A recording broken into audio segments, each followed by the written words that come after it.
Hi, this is Barbara Quinlan from Open Systems Media, and we're at IoT World 2018.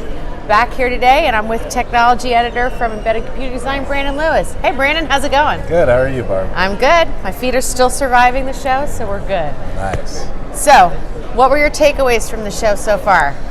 So at IoT World, we met with Lulu Chansky of Avnet, and one of the really interesting things that Avnet is doing is they're trying to be sort of an overall ecosystem for IoT developers, and that sort of plays into something that I left off with in the last video with the developer program, building ecosystems for developers, but takes it a little bit further. So Avnet, as everybody knows, is a component distributor, so they're able to source a lot of the right components in terms of sensors and microprocessors, but they also have the ability to source the right type of software as well as cloud capabilities. So for developers who are trying to get to market or just get into the market with an IoT solution and are not quite sure what direction to go to, Avnet has the ability to provide a lot of different directions, a lot of different suppliers, and that's really important. It sort of plays into this theory that I've been toying around with, that in the next 5 to 10 years, embedded components are really going to start being abstracted away from a lot of the IoT application developers. We're coming down the stack from the IT world. So, the ability to deliver 50, 75, 80% of an embedded system and just allow the application developer to write their special sauce code on top of it, that's the value add that Avnet's trying to provide. Awesome. Okay, so security was quite the buzz in the show. What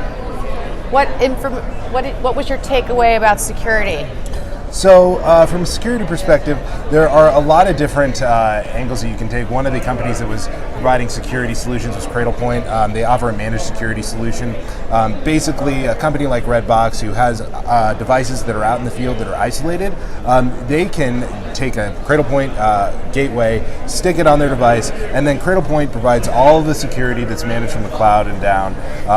It's sort of just like slap it on your device, it's deployed in the field, and you don't have to worry about connecting it to any other network that may be unsecure or private in its own right. So that's what I've seen so far there. Okay, so anything else you want to share with our audience here? Yeah, a couple other things. A lot is going on in the RF analyzer space. Spectrum analyzers from Anritsu, those help with long range and emerging LTE standards like NB-IoT and Cat-M, and they also have fallback capabilities to just regular plain old LTE and CDMA. So if you're trying to scope out what a next-gen LTE type device would look like, you can have your LTE-M and NB-IoT test platform there from Anritsu. And also, if you're trying to test out a current generation connected solution, you have CDMA and LTE capabilities for tests there, and you can future-proof the platform with the ability to test for NB-IoT and Cat-M in the future. Also, in that space, Elysis is providing Wi-Fi and Bluetooth spectrum analyzers, a lot of really good tools there for people who are trying to design short-range IoT devices.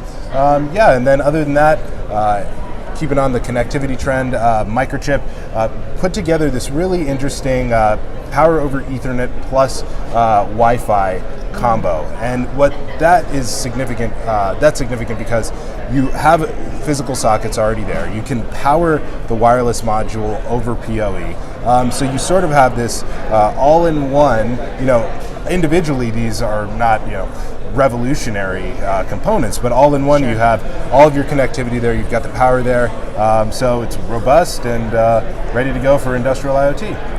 Well, all right. Well, you've heard this from Embedded Computing Design here at IoT World. Follow us on Twitter at embedded_comp, and that's a wrap. Yeah, have a great day.